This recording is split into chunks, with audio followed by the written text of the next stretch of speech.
अगर आप इस चैनल पे फर्स्ट टाइम आए हैं तो चैनल को सब्सक्राइब कर लीजिए। आपका अपना channel commerce spotlight by JRF Adda आपके लिए वन स्टॉप सॉल्यूशन है कॉमर्स और मैनेजमेंट में हर एक एग्जामिनेशन के लिए।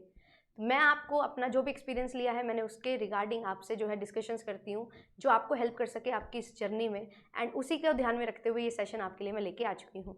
और अगर आप हमारे साथ जुड़ना चाहते हैं, पढ़ना चाहते हैं, तो बिल्कुल जेआरएफ अड्डा जो है सबसे बेहतरीन इंस्टीट्यूशन है आपके लिए। अगर आप यूजीसी नेट जेआरएफ की तैयारी कर रहे हो, सेट एग्जामिनेशंस के लिए प्रिपेयर कर रहे हो, ये सभी ऑफरिंग्स हैं जो आपको प्रोवाइड की जाती हैं। ऑफलाइन सेंटर है जयपुर में, तो आप लोग विजिट कर सकते हैं एंड ज्वाइन कर सकते हैं। प्राइस ड्रॉप है फॉर लास्ट 60 डेज, जहाँ पे आपको बहुत बेहतरीन चीज़ें प्रोवाइड की जा रही हैं। ऑनलाइन कोर्सेज भी आपके लिए हैं जेआरएफ अड्डा प्रीमियम, जो बहुत फीचर्स हैं, जो मेंशन फीचर्स हैं आपको प्रोवाइड किए जाते हैं। पेपर 1 पेपर 2 की क्लासेस आपको प्रोवाइड की जाती हैं। एंड येस, आप लोग कॉल कर सकते हैं सपोर्ट नंबर पे, एंड जो भी कुछ आप लोग को पूछना है आप लोग पूछ सकते हैं। चलिए स्टार्ट करते हैं समझना कि क्या इंपॉर्टेंट पॉइंट्स हैं।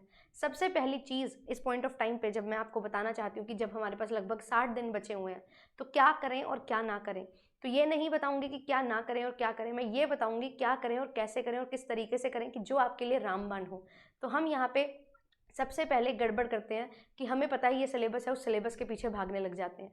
कभी भी बिना कोई मतलब के सिलेबस के पीछे मत भागो, एंड कभी सिर्फ और सिर्फ ट्राई मत करो, चीज़ों को समझो। अंडरस्टैंडिंग होगी तो अच्छे से एनालिसिस कर पाओगे, अगर अंडरस्टैंडिंग नहीं है तो कोई एनालिसिस नहीं होगा, तो इवैल्यूएशन कैसे होगी। तो हमें जो है सिलेबस को कंप्लीट करने की ट्राई नहीं करनी है। जो चीज़ें हमारे लिए बहुत ज़्यादा इंपॉर्टेंट हैं, जो टॉपिक्स हमारे लिए बहुत ज़्यादा इंपॉर्टेंट हैं, उनको हमने डिटेल में कवर करना है। अगर मैं डिटेल में कोई चीज़ को कवर नहीं कर रही, इसका मतलब है कि मैंने उसको अच्छे से कवर नहीं किया है, तो मेरे चांसेस बहुत कम हैं कि मैं एग्जामिनेशन में उस क्वेश्चन को सही कर पाऊंगी। तो ट्राई नहीं करना है, एक्चुअल में कंप्लीट करना है अपना syllabus. This is very very important.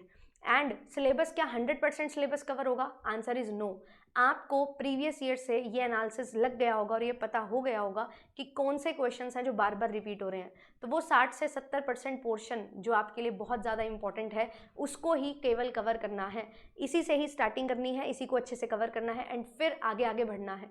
अब हम बात करते हैं कि जैसे जैसे हम सिलेबस कवर करते हैं, थोड़ा इन डेप्थ जाने लगते हैं, तो चीज़ें जो है नए टर्न लेती हैं। वो ट्विस्ट एंड टर्न्स को कैसे समझा जाए, बेसिक आपको तैयार करना ही आपके सिलेबस से आप कर पाओगे। उसके बाद जब आप एक टॉपिक कवर कर रहे हो तो उसको मल्टीपल सोर्सेज से कवर मत करिए कि मैंने बुक से भी देख लिया, मैंने एक यूट्यूब चैनल से देख लिया, दूसरी यूट्यूब चैनल से देख लिया, तीसरी वीडियो से देख लिया, फोर्थ ऑप्शन था मेरे पास उसको मैंने सर्च कर लिया। ऐसा मत करो। एक टॉपिक मैंने जैसा बोला कि आपके सिलेबस में जो मेंशन है उसको आप कवर करें, एंड उस टॉपिक को कवर करने के बाद जब आप क्वेश्चन प्रैक्टिस करोगे और उसमें कुछ नई चीज़ें आएंगी, जो ट्विस्ट एंड टर्न्स हैं वो क्वेश्चंस फॉर्म में ही आपको दिखाई देंगे, तो जो क्वेश्चन में कोई नया पॉइंट है उसको आपने ऐड ऑन कर लेना है अपने पुराने पॉइंट में। ये चीज़ आपको हेल्प करेगी एक टॉपिक को इन डेप्थ कवर करने में इस पॉइंट ऑफ टाइम पे। अगर हमें लग रहा है कि मैं पहले पूरा सिलेबस कवर कर लूँ फिर क्वेश्चन प्रैक्टिस करूँ, ऐसा होने नहीं वाला। सिलेबस कवरेज के साथ साथ क्वेश्चन प्रैक्टिस होगी, एंड जो आप सिलेबस कवर करोगे उसको रीड करके क्वेश्चंस लगाओगे एंड उसको अच्छे से रिवाइज करोगे, एंड क्वेश्चंस में कुछ नए पॉइंट्स देखने को मिलेंगे, उनको अपने नोट्स में ऐड ऑन दोबारा से कर लोगे। तो सेम टॉपिक को मल्टीपल सोर्सेज से कवर करने की जरूरत नहीं है। एक बार आपने कवर किया, ठीक है, क्वेश्चन प्रैक्टिस किया, उसमें कुछ नई चीज़ें दिखाई दी, उसको आपने ऐड कर लेना है। फिर इसके बाद थर्ड पॉइंट जो है वो है, अब इस पॉइंट ऑफ टाइम पे आपका फोकस होना चाहिए क्वेश्चन प्रैक्टिस पे। PYQs एंड MCQs बोथ, दोनों को बहुत अच्छे से प्रैक्टिस करो। पेपर 1 एंड पेपर 2 दोनों के क्वेश्चंस को प्रैक्टिस करो। ये मत सोचो पेपर 1 के कर लेते हैं, पेपर 2 के कर लेते हैं, बाद में मैराथन से देख लेंगे। मैराथन्स रिवीजन के लिए बहुत इंपॉर्टेंट है, बट जब तक आप जो एनवायरनमेंट आपको पेपर में मिलने वाला है उससे रूबरू नहीं होंगे तब तक बात नहीं बनेगी। तो क्वेश्चन प्रैक्टिस करना बहुत ज़्यादा ज़रूरी है, एंड अच्छे से डिटेल में चीज़ों को एनालाइज करना बहुत ज़्यादा ज़रूरी है। MCQs आपको हेल्प करेंगे, जो टॉपिक आपने पढ़ा है उससे क्या नई चीज़ें पूछी जा सकती हैं। PYQs हेल्प करेंगे आपको NTA का पैटर्न जानने में, the way they ask question, ये आप समझ जाओगे कैसे क्वेश्चंस को घुमाया जाता है, कैसे अलग अलग तरीके से चीज़ें पूछी जाती हैं। और fourth and the most important point इसकी कॉन्टिन्यूएशन में, एग्जाम पैटर्न को फॉलो करिए। ये मत सोचो कि मुझे सिर्फ और सिर्फ असर्शन रीजनिंग के क्वेश्चन करने हैं, सिर्फ और सिर्फ MCQs में मैच द कॉलम करने हैं, MSO करने हैं। नहीं, आपके 3 RC आते हैं, 1 DI आता है, तो आपको कोशिश करनी है कि आप एक दिन में कम से कम 2 आरसी 1 डीआई तो सॉल्व करें। ये पैटर्न को ढालने की कोशिश करें, आपकी नेचुरल हैबिट बन जानी चाहिए, रेगुलर हैबिट बन जानी चाहिए कि आपको पता हो कि हाँ मुझे ये करना ही है, 1 डीआई 1 आरसी तो लगाना ही है, विदिन 20 मिनट्स मेरा 1 डीआई आरसी हो जाना चाहिए। 25 से शुरू करो अगर जल्दी नहीं हो रहा, एंड पैटर्न को फॉलो करो।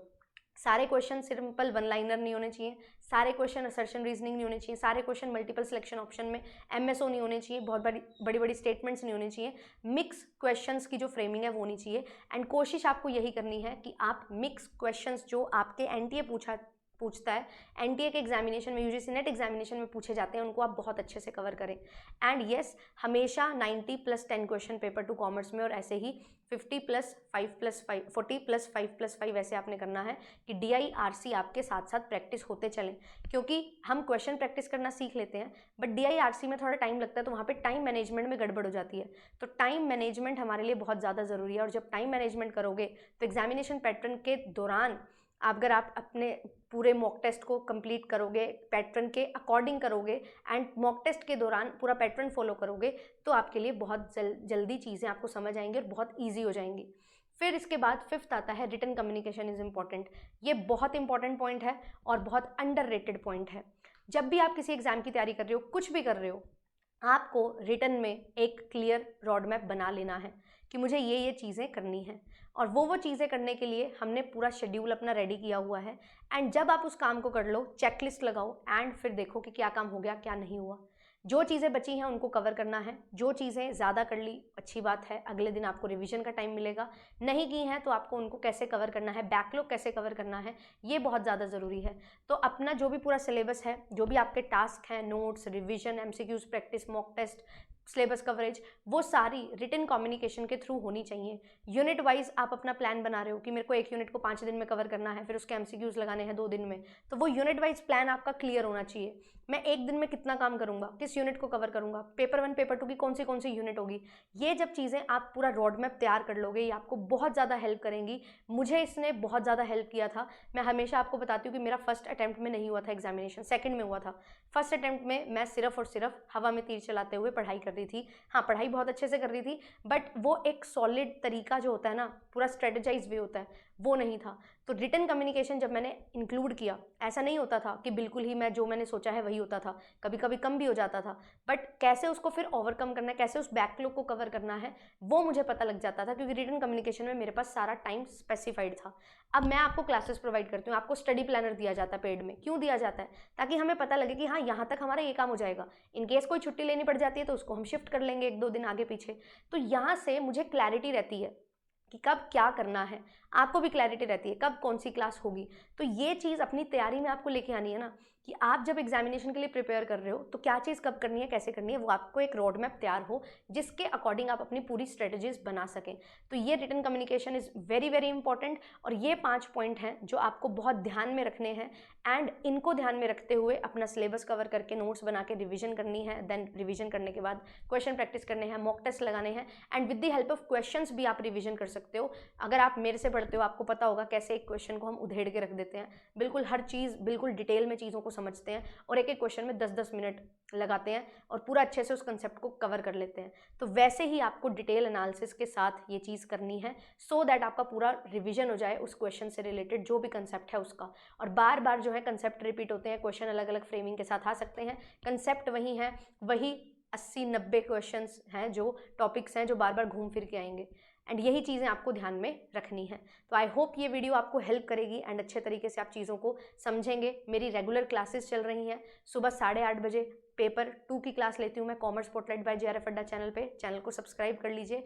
एंड इस चैनल पे JRF अड्डा चैनल पे मैंने स्टार्ट किया है हर वीकेंड यानी कि शनिवार को क्लास लेना, जहाँ पे हम PYQs जो दिसंबर 2024 में हुए थे उसको सॉल्व करने वाले हैं। तो मिलते हैं आपसे सैटरडे शाम को 8 बजे, एंड हमारी ट्यूसडे टू फ्राइडे क्लास रहती हैं कॉमर्स स्पॉटलाइट पे, एंड संडे को मॉक टेस्ट रहता है, जो हम पूरा वीक पढ़ते हैं उसका मॉक टेस्ट होता है। क्वेश्चंस हम प्रैक्टिस करते हैं संडे को शाम को 9 बजे। तो आप लोग ज्वाइन कर सकते हैं, कंप्लीट टाइम टेबल आपको मैंने बता दिया है, बढ़िया तरीके से तैयारी करते रहिए। All the very best. कुछ स्पेशल आपके लिए बहुत खास बहुत जल्दी आ रहा है। Stay tuned and subscribe to the channel.